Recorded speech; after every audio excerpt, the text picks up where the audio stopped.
Hello बच्चों, good morning and you are welcome in Jagriti online learning app. बच्चों, अपने जो प्रीवियस क्लास 12th में जो टॉपिक चैप्टर चल रहा था वो था हेलो एल्केन। और हेलो एल्केन में जो लास्ट अपन ने कराया था क्लोरोफॉर्म। क्लोरोफॉर्म की प्रिपरेशन और उसकी केमिकल प्रॉपर्टीज अपन ने कंप्लीट कर ली थी। अब इसके बाद में इसके कुछ यूजेज अपन देख लेते हैं और उसके बाद में एक प्योरिटी टेस्ट अपन बताएंगे। पहले प्योरिटी टेस्ट बता देते हैं। क्लोरोफॉर्म का प्योरिटी टेस्ट कैसे कर सकते हैं अपन? Purity test of chloroform. Test of chloroform. तो आपको मालूम है कि भाई क्लोरोफॉर्म जो अपन ने काम में लिया ये प्योर है या इम्प्योर है, ये पता करने के लिए अपन क्या कौन सा टेस्ट करते हैं? प्योरिटी टेस्ट करते हैं। अब इसमें करना क्या होता है, अगर आपको मालूम है कि भाई इसमें थोड़ी बहुत इम्प्योरिटीज़ है, लेकिन इम्प्योरिटीज़ किसकी हो सकती है? इसके अंदर HCl की। और अगर आपने इस क्लोरोफॉर्म के अंदर HCl अगर अवेलेबल है तो वो किससे रिएक्ट कर लेगा? AgNO3 से।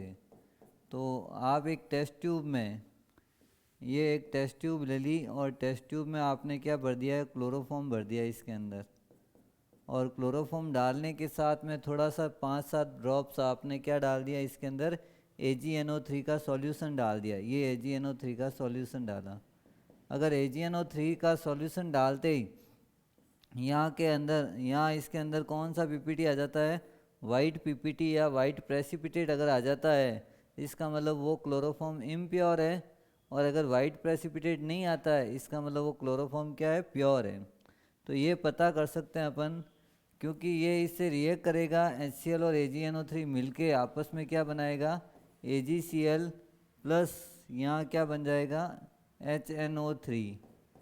और AgCl के कारण यहाँ पर कैसा पीपीटी दिखेगा अपन को? White PPT.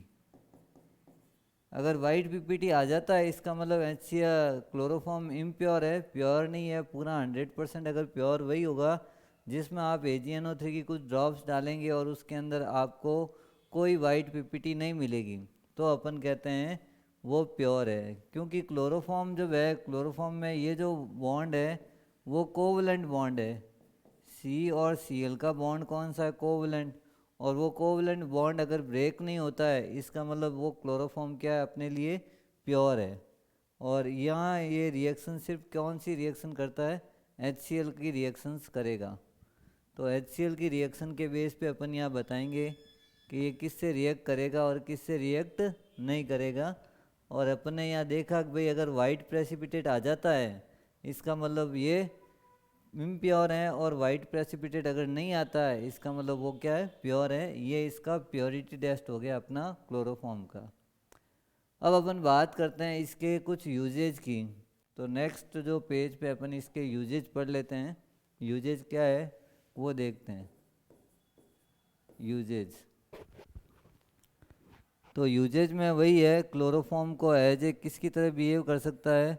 फर्स्ट पॉइंट तो है इसका यूजेज है, it is used as a laboratory reagent. Laboratory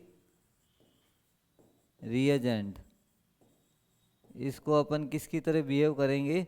laboratory reagent का मतलब लेबोरेटरी या अपने लैब के अंदर कौन सी चीज़ अवेलेबल रहती है? क्लोरोफॉर्म अवेलेबल है। सेकंड जो टर्म है इसमें अपन यूजेज में ये लिख सकते हैं, it is used as a solvent. इसको अपन किसकी तरह ले सकते हैं काम में? सॉल्वेंट की तरह ले सकते हैं। तीसरा जो यूज है, it is used as a anaesthesia.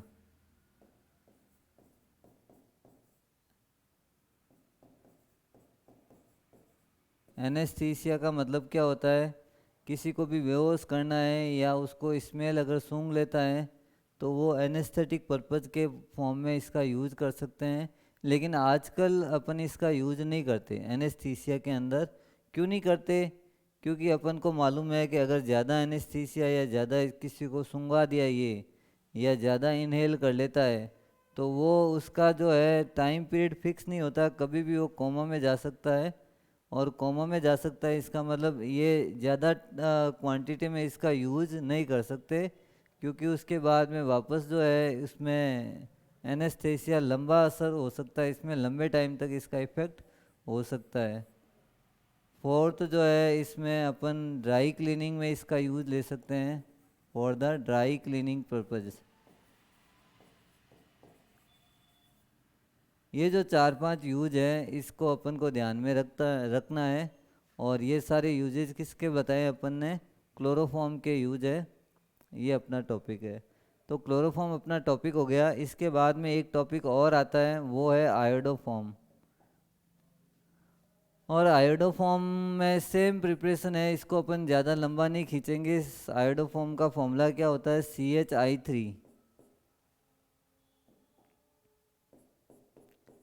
CH3 और नाम क्या हो जाएगा, आयोडोफॉर्म।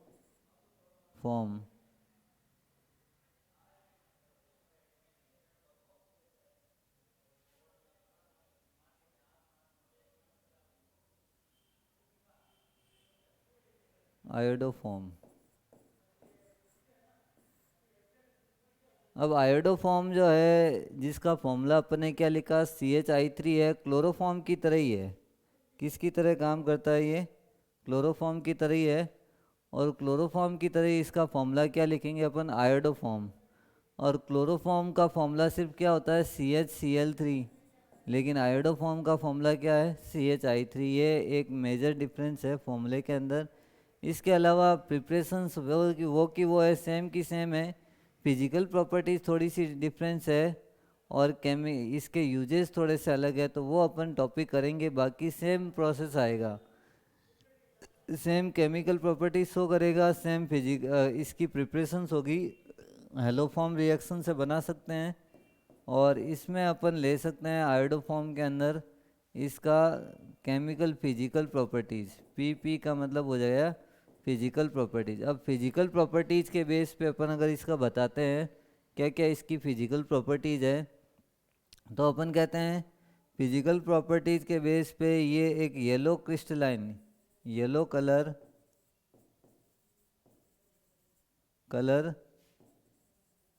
क्रिस्टलाइन सॉलिड है। क्रिस्टलाइन सॉलिड है।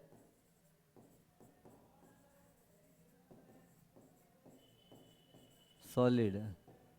और ये किस में है, insoluble in water. Insoluble in water, soluble in organic solvent.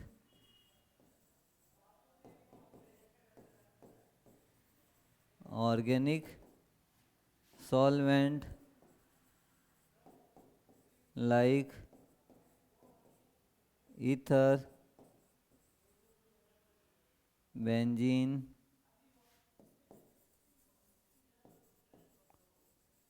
इसमें ये सॉल्युबल हो जाता है। और ये येलो कलर्ड का सॉलिड क्रिस्टलाइन सॉलिड है, अल्कोहल में भी डिजॉल्व हो जाएगा। और अल्कोहल, तो ये जो इसमें अपन ने बताया ये तो इसकी फिजिकल प्रॉपर्टीज हो गई। अब इसके लास्ट जो है usages, yellow colour crystalline solid insoluble in water, पानी में नहीं घुलता है या घुलेगा तो भी पार्शियली सॉल्युबल होगा। और soluble in organic solvent like ether, benzene and alcohol, इनमें ये ज़्यादा सॉल्युबल होता है। अब अपन इनकी केमिकल प्रॉपर्टीज़ के बाद में क्या आ जाता है टॉपिक इसका, यूजेस। अच्छा, इसको भी अपन कह सकते हैं आयोडोफॉर्म का एक टेस्ट कर सकते हैं। आयोडोफॉर्म का टेस्ट करने के लिए अपन क्या करेंगे, CH3 के अंदर अगर AgNO3 का सॉल्यूशन डाल देते हैं तो ये कैसे कलर का PPT देगा, येलो कलर PPT। अगर येलो कलर PPT आ जाता है इसका मतलब इसके अंदर आयोडोफॉर्म अवेलेबल है। और अगर येलो कलर PPT नहीं आता है इसका मतलब आयोडोफॉर्म एब्सेंट है, आयोडोफॉर्म नहीं है। तो येलो कलर का PPT अगर आता है तो ये इसका कौन सा टेस्ट हो जाएगा, अपन कहते हैं ये इसका प्योरिटी टेस्ट कर सकते हैं इसके थ्रू AgNO3 का सॉल्यूशन डाल के। अब लास्ट जो है इसके यूजेज मेन यूजेज, ये एंटीसेप्टिक और डिसइंफेक्टेंट में यूज ले सकते हैं। एंटीसेप्टिक एंड डिसइंफेक्टेंट, एंटीसेप्टिक और डिसइंफेक्टेंट में इनका यूज हो सकता है। इसके अलावा अपन कह सकते हैं इनका यूजेज जो है वो अपन कर सकते हैं as a laboratory agent. Laboratory reagent, laboratory reagent के फॉर्म में इसका यूज अपन ले सकते हैं। तो ये आयोडोफॉर्म के बारे में। अब आयोडोफॉर्म की प्रिपरेशन वही है जो अपन ने पढ़ रखी है। आयोडोफॉर्म की प्रिपरेशन है हैलोफॉर्म रिएक्शन। सेम जैसे क्लोरोफॉर्म अगर बनाते हैं वैसे ही आयोडोफॉर्म का एक टेस्ट रिएक्शन कर सकते हैं। फिजिकल प्रॉपर्टीज अपन ने बता दी, इसका प्योरिटी टेस्ट बता दिया। ये येलो कलर का अगर अपन देते हैं कंपाउंड आता है तो ये इसके अंदर कौन सा कंपाउंड प्रेजेंट है, आयोडोफॉर्म अवेलेबल है। और यूजेज में ये एंटीसेप्टिक और डिसइंफेक्टेंट में यूज ले सकते हैं और एज ए लेबोरेटरी रिएजेंट में इसका यूज अपन ले सकते हैं। और आयोडोफॉर्म एक येलो कलर क्रिस्टलाइन फॉर्म में, क्रिस्टलाइन का मतलब क्या होता है, सॉलिड फॉर्म में ये अवेलेबल रहता है आयोडोफॉर्म। या अपन इसको टिंचर ऑफ आयोडीन या टिंचर आयोडीन के फॉर्म में इसको यूज ले सकते हैं। अगर कहीं कट या बाउंड लग जाता है तो उसकी जगह आप इसमें आयोडोफॉर्म का यूज ले सकते हो। तो ये अपन ने टेस्ट बता दिए और इसके यूजेज बता दिए आयोडोफॉर्म के। अब अपन इसमें एक और टॉपिक बचा हुआ है, उसके बाद हेलो एरिन्स जो टॉपिक है वो स्टार्ट होगा। इसके बाद जो टॉपिक बचा हुआ है वो अपना है CCl4 कार्बन टेट्रा क्लोराइड। तो ये अपन एक टॉपिक करते हैं CCl4।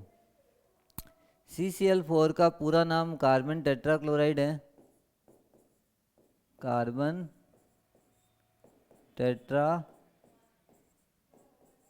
क्लोराइड, ये इसका पूरा नाम हो गया। कार्बन टेट्राक्लोराइड के साथ में इसका एक और इंडस्ट्रियल नेम है पायरीन, PYRENE, पायरीन जो है ये भी इसका एक नाम है। तो पायरीन या कार्बन टेट्राक्लोराइड का जो मेन जो यूज़ है वो एक्चुअल में फायर एक्सटिंग्विशर है, सॉल्वेंट है और ड्राई क्लीनिंग में इसको यूज़ ले सकते हैं। तो पहले तो इसकी प्रिपरेशंस पढ़ेंगे, फिर फिजिकल प्रॉपर्टीज़ और फिर केमिकल प्रॉपर्टीज़ पे आते हैं। हर एक कंपाउंड के तीन तीन प्रॉपर्टीज़ वो अपन को पढ़नी होती है। एक तो प्रिपरेशंस पढ़ना होता है, फिर अपन को उसकी फिजिकल प्रॉपर्टीज़ और फिर किस पे आते हैं अपन सीधा केमिकल प्रॉपर्टीज़ पे। तो अपन बात करते हैं सबसे पहले टॉपिक के अंदर इसकी फर्स्ट जो टॉपिक है वो है प्रिपरेशन।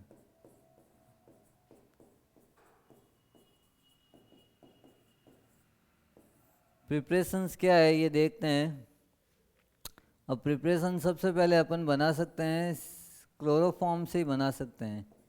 CH Cl3 की रिएक्शन अगर Cl2 से करें, इसका एलोजिनेशन करें और वो भी किसकी प्रेजेंस में, HNu या सनलाइट की प्रेजेंस में, तो CCl4 प्लस HCl बाहर निकल जाएगा, CCl4 बन जाएगा।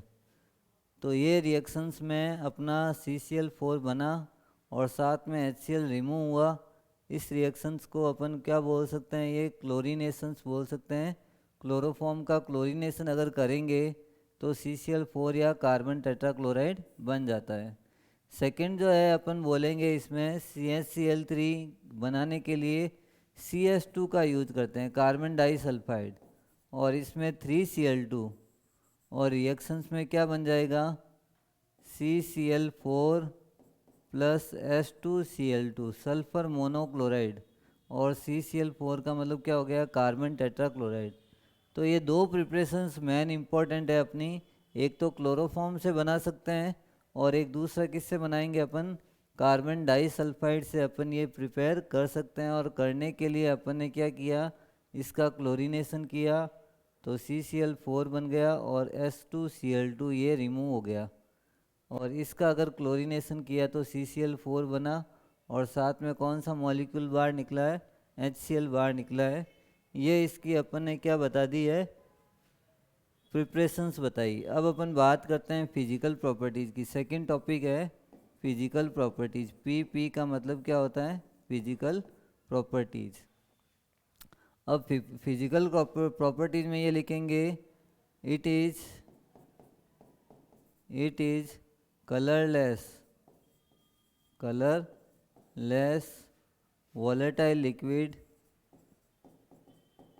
volatile liquid insoluble in water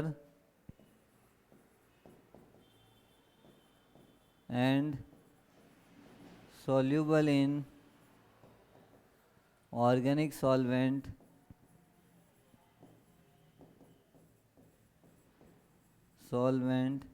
like benzene and ether. Benzene and ether. It is इसका नाम अपन ने क्या बता दिया, pyrene. It is used as a fire extinguisher. तो ये इसका यूजेज भी अपन लिख सकते हैं, लेकिन ये कलरलेस वॉलेटाइल लिक्विड है जो वाटर में इनसॉल्युबल है, लेकिन ऑर्गेनिक सॉल्वेंट ईथर और बेंजीन में क्या हो जाता है, सॉल्युबल होता है. ये अपन ने इसके अंदर बताया. अब अपन इसकी क्या पढ़ेंगे, केमिकल प्रॉपर्टीज़. तो थर्ड टॉपिक पे आते हैं, केमिकल प्रॉपर्टीज़.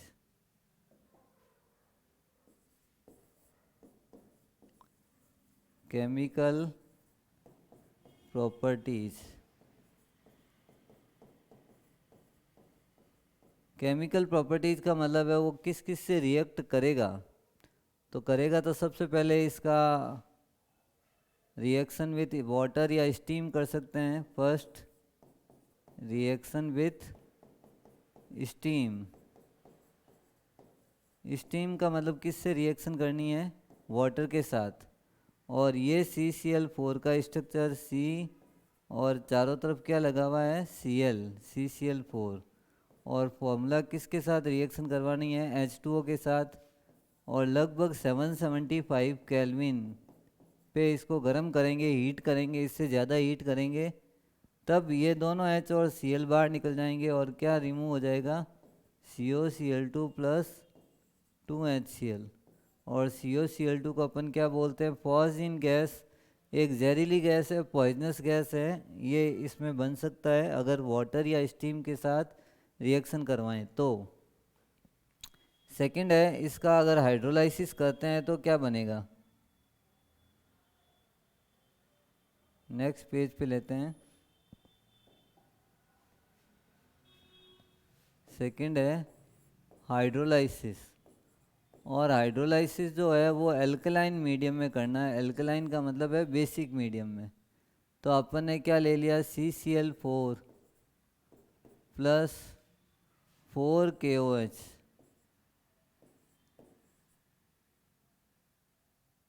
और ये एल्कोहलिक है,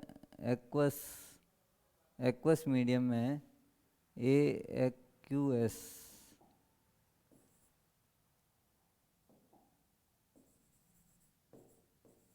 एक्वस. और अपन को मालूम है एक ही कार्बन पे ये चारों K जो है वो चारों Cl के साथ चले गए.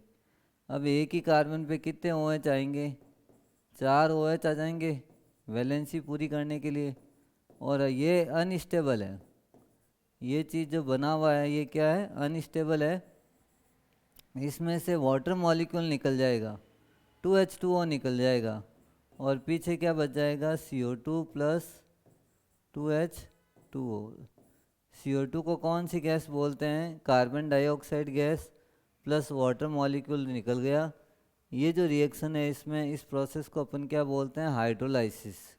और हाइड्रोलाइसिस में यहाँ पर क्या बन जाता है, लास्ट प्रोडक्ट क्या बन जाता है यहाँ पर, CO2 कार्बन डाइऑक्साइड. थर्ड एक रिएक्शन है राइमर टीमान. राइमर टीमान. राइमर टीमान इम्पोर्टेंट है, पहले भी आ रखी है. फॉर्माइलेशंस जब करते हैं, ये क्लोरोफॉर्म के अंदर भी आई थी. तो ये CCl4 है. सबसे पहले फिनॉल लेते हैं और फिनॉल की रिएक्शन किसके साथ कराएंगे अपन, CCl4 के साथ प्लस 4KOH. KOH आप एल्कोहलिक ले सकते हैं. और यहाँ अपन कहेंगे 4K और 4Cl मिलके 4KCl बाहर निकाल देंगे. और यहाँ ऑर्थो पे कार्बोक्सिलिक ग्रुप अटैच हो जाएगा, OH और COOH. ये बन गया COOH और ये रिमूव हो गया. अब इसके साथ में अपन कहेंगे 4KCl रिमूव हुआ और 2H2O रिमूव हो गया. ये जो बनेगा, इसमें जो बना हुआ प्रोडक्ट है OH और COH दोनों आ रहे हैं बेंजीन के ऊपर, इसको अपन क्या बोलते हैं यहाँ पे, salicylic acid, salicylic acid.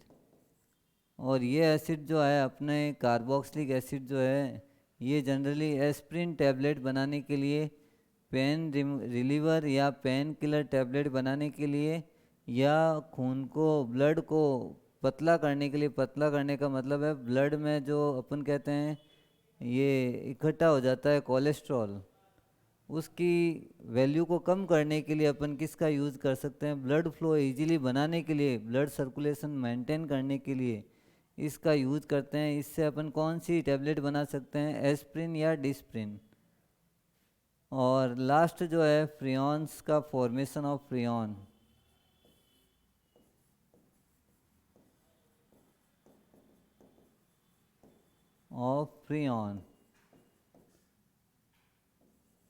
Freons chlorofluorocarbons या CFC को बोलते हैं। CFC गैसेज को बनाने के लिए अपन कैसे यूज़ करेंगे, मान लो मैंने CCl4 लिया और CCl4 की रिएक्शन किसके साथ करा दी है, HF के साथ, और ये HF के साथ SbCl5, एंटीमनी ट्राइक्लोराइड या एंटीमनी पेंटाक्लोराइड के साथ करवाते हैं।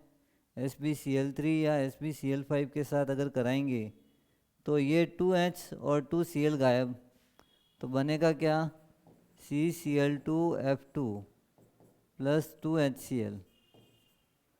और यही जो है CFC है, इसका नाम फ्रेयॉन 1,2, ये इसका नाम है फ्रेयॉन 1,2, जिसमें एक कार्बन और 2 फ्लोरीन, इसके बेस पे इसका नाम रखा है फ्रेयॉन 1,2।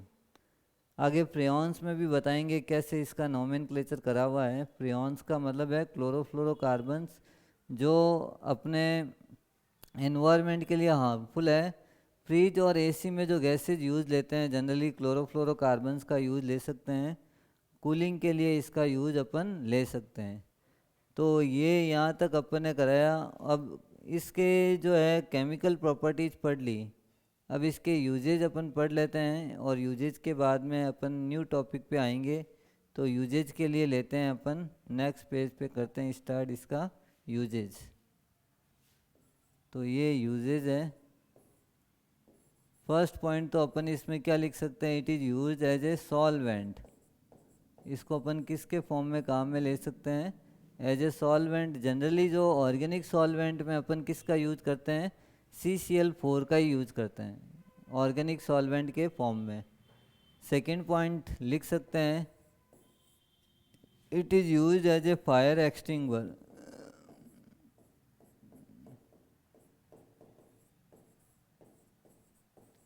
फायर एक्सटिंग्विशर का मतलब क्या होता है, कहीं पे भी आग अगर बुझानी है तो इसका लिक्विड अगर अपन किसी पे डाल देते हैं जलती हुई आग पे, तो वो आग जो है वो बंद हो जाएगी, बुझ जाएगी या फिनिश हो जाएगी। इसको अपन बोल सकते हैं फायर एक्सटिंग्विशर। तीसरा, for dry cleaning, for dry cleaning, dry cleaning purpose में अपन किसका यूज़ ले सकते हैं, एज ए CCl4 का यूज़ ले सकते हैं। फोर्थ, यूज एज ए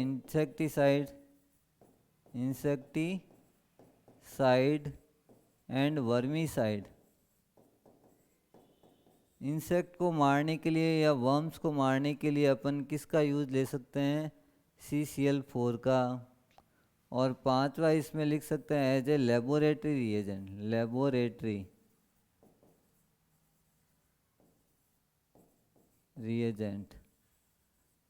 तो ये इनके यूजेस हैं सॉल्वेंट के, फायर एक्सटिंग्विशर, ड्राई क्लीनिंग में, इंसेक्टिसाइड और वर्मीसाइड। और वर्मीसाइड का मतलब क्या हो गया, कीड़ों को मारने के लिए, वर्म को मारने के लिए, वर्म को किल करने के लिए मेडिसिन में यूज़ ले सकते हैं। और एज ए लेबोरेटरी रिएजेंट इसका यूज अपन ले सकते हैं, या एज ए एंटीसेप्टिक के फॉर्म में भी इसका यूज अपन ले सकते हैं। एंटीसेप्टिक या डिसइंफेक्टेंट में अपन CCl4 का यूज ले सकते हैं। तो ये सारे यूजेस जो मैंने बताए ये किसके बताए हैं, क्लोरोफॉर्म के यूजेस हैं। और नहीं सॉरी, क्लोरोफॉर्म की जगह CCl4 के यूजेज हैं, और CCl4 की प्रिपरेशंस, इसकी केमिकल प्रॉपर्टीज़ और इसके यूजेज और फिजिकल प्रॉपर्टीज़, ये सारी चीज़ें अपन ने बता दी यहाँ इसके अंदर। अब अपन न्यू पेज पे न्यू टॉपिक स्टार्ट करते हैं। अब जो टॉपिक का नाम स्टार्ट होगा अपना, वो होगा हेलो अरीन। तो कहने का मतलब इतना जो चल रहा था वो सारा हेलो एल्केन में चल रहा था, अब अपना नया टॉपिक स्टार्ट हो रहा है हेलो अरीन। वापस एक बार नोमेनक्लेचर क्लियर करता है इसका, और उसके बाद में अपन उसकी प्रिपरेशंस पे और उसकी फिर फिजिकल प्रॉपर्टीज़ और फिर केमिकल प्रॉपर्टीज़ पे आएंगे। ये टॉपिक है important, hello arenes. Arenes word किससे लिया अपन ने? एरोमेटिक कंपाउंड से, और एरोमेटिक कंपाउंड के साथ अगर हेलोजन आता है तो उसका नाम क्या रखा है? Hello arenes. जैसे यहाँ Cl आ गया, तो Cl आते इसका नाम क्या रख देंगे अपन? Chloro benzene. ये इसका नाम हो गया क्लोरोबेंजीन। और अगर इसके ऊपर Br आ जाता है, यहाँ Br आ गया, तो इसका नाम क्या रखेंगे अपन? ब्रोमोबेंजीन। ब्रोमोबेंजीन। ये सारे IUPAC नेम बता रहा हूँ मैं आपको, क्योंकि जनरली IUPAC नाम के बारे में पूछा जाता है नॉर्मली, तो ये IUPAC नाम बता रहा हूँ। अगर यहाँ अपन आई लगा दें, यहाँ आई लगा दें, यहाँ Cl लगा दें, तो इसका नाम क्या हो गया? ये क्लोरो है और आयोडो, तो अपन को नंबरिंग क्लोरो से देनी है, 1 2 3 4 5। तो 1 क्लोरो, 2 आयोडो बेंजीन, ये इसका नाम हो गया। अब मान लो 3 सब्स्टिट्यूएंट्स लगा दें अपन, Cl, Br और I, तो तीनों ही पास में है, तो नंबरिंग वहाँ से करेंगे जहाँ से ये तीनों नियरेस्ट है। नियरेस्ट तो वहाँ से भी है, क्लॉकवाइज भी है और एंटी क्लॉकवाइज भी है, लेकिन अल्फ़ाबेट में अपन कहते हैं क्लोरो पहले आता है, फिर आयोडो आता है। ब्रोमो को अपन कंसिडर नहीं करते, क्योंकि यहाँ ब्रोमो तो बीच में ही आ रहा है, वहाँ से भी बीच में आएगा और यहाँ से भी बीच में आएगा। तो अपन जो नाम देंगे, इसका नाम क्या रखेंगे? 2 ब्रोमो, 1 क्लोरो और 3 आयोडो बेंजीन। ये इसका नाम बन जाएगा 3 आयोडो बेंजीन। सॉरी, यहाँ 2 ब्रोमो 1 क्लोरो 3 आयोडो, हाँ राइट है, 3 पे आयोडो है इसमें। अब जैसे और भी कुछ कंपाउंड देख लेते हैं, CH3, Cl और Br। अब जब अपन नंबरिंग करेंगे तो लोवेस्ट नंबरिंग रूल ध्यान रखना, अगर 2 से ज़्यादा सब्स्टिट्यूएंट्स आते हैं तो आपको कौन सा रूल अप्लाई करना है? Lowest numbering. और लोवेस्ट नंबरिंग में भी अगर नंबरिंग करेंगे तो 1 2 3 4, यहाँ से नंबरिंग कर रहे हैं, मेरे को मिल रहा है 1 3 4, और अगर मैं यहाँ से करूँ 1 2 3 4, तो नंबर मिल रहा है 1 2 और 4। तो आपको ये वाली नंबरिंग लेनी है, वो वाली नंबरिंग नहीं लेनी है जिसमें नंबर क्या आ रहा है? ज़्यादा आ रहा है, वो नंबरिंग आपको नहीं लेनी है। अब इसका नाम कैसे लिखेंगे? पहले तो लिखेंगे ब्रोमो को, क्योंकि बी पहले आता है अल्फ़ाबेट में, फिर क्लोरो आता है, फिर मिथाइल आता है, तो क्या लिखेंगे? 4 ब्रोमो, फिर 1 क्लोरो और 3 मिथाइल, और आगे क्या लिखेंगे? बेंजीन। ये नाम हो गया। थोड़े 2 3 नाम और कर लेते हैं, फिर ये टॉपिक कंप्लीट हो जाएगा। फिर इसके बाद में प्रिपरेशंस स्टार्ट करेंगे, क्लोरोबेंजीन की प्रिपरेशंस मेथड। Cl, Br और I। अगर यहाँ देखते हैं, अगर रिंग नहीं लगी हुई है, इसका मतलब वो साइक्लोहेक्सेन हो गया, एल्केन की कैटेगरी में आ जाएगा। लेकिन अगर रिंग लगा देते हैं तो वो बेंजीन की कैटेगरी में आएगा। अब देखते हैं यहाँ पे Br, I और Cl, ये तीनों सब इक्वल नंबर पे, इक्वल नंबर पे अगर आए तो आपको यही देखना है कि इसमें लोवेस्ट नंबर के साथ दूसरी कंडीशन है अल्फ़ाबेट का यूज करना है। अल्फ़ाबेट देखते हैं, पहले बी आता है इसलिए 1 नंबर यहाँ, 1 2 3 यहाँ नहीं जाना है, 1 2 3 4 और 5। तो नाम क्या लिखेंगे इसका, 1 ब्रोमो, 3 क्लोरो और 5 आयोडो।